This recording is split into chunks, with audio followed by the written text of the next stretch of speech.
My name is Krystin Richardson, and my speech is on the rise in Netflix subscribers in 2020.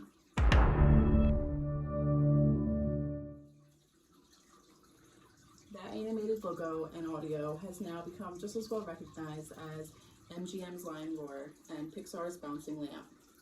Oscar award-winning sound editor Lon Bender claims he made the sound by banging his wedding band against a cabinet in his bedroom, according to an interview he did for IndieWire.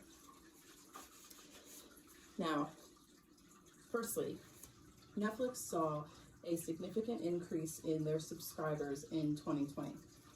I'd wager a bet that everyone in this class has Netflix or uses someone's account. According to Statista.com, in 2019, they had 61 million subscribers. Now that number grew in 2020 to over 73 million subscribers.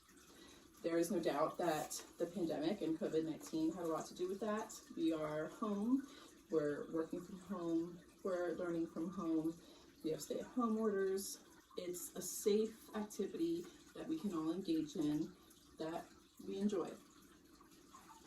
Prior to the pandemic, Netflix was already the most popular streaming service. Statista Global Consumer Survey, they interviewed over 2,500 people. 85% of those people paid for Netflix, 65% paid for Prime, 52% paid for Hulu, 36% paid for YouTube, and 19% paid for iTunes.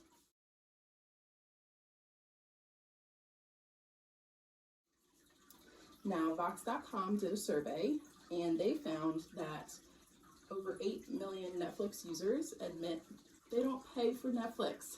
They share passwords, they use someone else's account. Now, Netflix has really put nothing in place to deter this. They haven't changed any of their password necessities. They haven't limited the amount of times you can log in or devices you can log into. And if you have the premium package, you can watch, I believe it's up to 4 devices at the same time. And it doesn't matter what devices those are. So they really don't seem too concerned about it. And the numbers show they probably shouldn't be.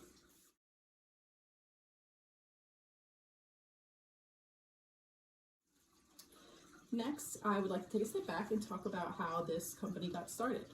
It was started by Reed Hastings and Mark Randolph in 1998, and Netflix.com was started as a DVD rental mail-in service. They were going up against Blockbuster.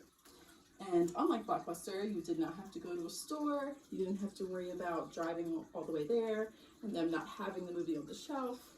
You went on Netflix.com, you picked a number of movies that you wanted to rent, and they would mail out one at a time. And as you watched it, send it back in the mail, they would automatically send you the next one in your queue when it became available.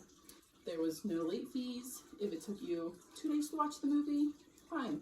If it took you 2 weeks to watch the movie, also fine. You paid your monthly subscription, and that was all they were worried about. It really worked. And by 2000, they had 300,000 subscribers. 2001, 2002, they were actually in the red and they weren't doing so hot. And despite their business not doing so great, Blockbuster took notice and they actually tried to purchase Netflix in 2002 for $50 million. Netflix declined. Now, by 2007, Netflix decided they needed to change their business model. And that's when they went to what we know it as now, online streaming. That really changed everything for them and it saved their company. They still offer to this day the DVD mail-in service, which I didn't even know, but obviously their online streaming service is wildly popular. In 2010, they made this service available on PS3, Xbox 360, and all Apple devices. This again was a huge step in the right direction for them. That algorithm also included this idea that when you watch something, they show you suggestions of what you should watch next. If you liked this, you think you'll like this. This leads to binge watching. Binge watching and Netflix, they go hand in hand. The words are synonymous with each other, and I think it's safe to say we're all guilty of it at one time or another. This brings me to my final point. Just how much Netflix did we binge?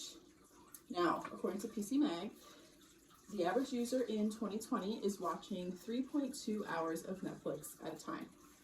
Compare that to 2019 when it was just 2 hours. It's a significant rise. KillTheCableBill.com tells us this scary number.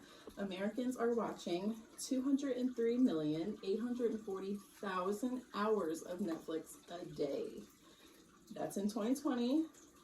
That's a lot of Netflix. Now, you may have noticed your Facebook taking a little longer to upload, your picture taking a little longer to download. That's because we're using so much data watching Netflix that we've actually nationally slowed internet speeds down in general. Can't handle how much Netflix we're watching. In conclusion, I believe Netflix to be an American household staple. It's become an escape in 2020. It's become something we can all bond over, something we can all relate to, something we can talk about. And we're really lacking that in a lot of other ways with our social calendars being so sparse these days.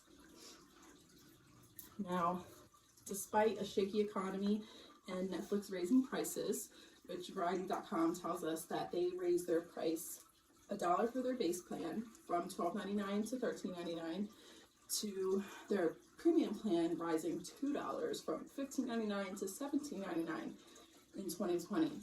It's a lot of money. It did not deter people from signing up. Netflix in 2020 had a 19.7% growth in subscribers. They're doing well. Thank you.